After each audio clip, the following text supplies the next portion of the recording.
सोचिए, एक छोटी सी मक्खी किसी को लाखों डॉलर्स जिता दे। क्या आप यकीन करेंगे? सुनने में अजीब लगता है, लेकिन गोल्फ की दुनिया में वाकई एक ऐसा वाकया हो चुका है। अमेरिका के स्टेट मैरीलैंड में एक गोल्फ चैंपियनशिप के दौरान दुनिया के बेहतरीन गोल्फर्स मुकाबले में थे और उन्हीं में एक नाम था टॉमी फ्लीटवुड। टॉमी ने अपनी बारी पर एक जबरदस्त शॉट खेला। बॉल हवा में उड़ी, घूमी और सीधे ग्रीन पर जाकर लग गई। मगर फिर कुछ अजीब हुआ।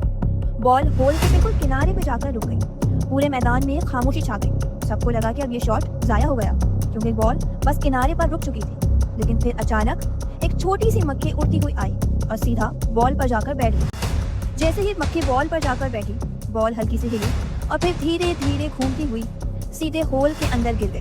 पूरा मैदान तालियों और नारों से गूंज उठा, क्योंकि इस एक शॉट की वजह से टॉमी फ्लीटवुड ने तकरीबन $9,10,000 का इनाम जीत लिया। जी हाँ, एक छोटी सी मक्खी ने एक खिलाड़ी को लाखों डॉलर जिता दिया।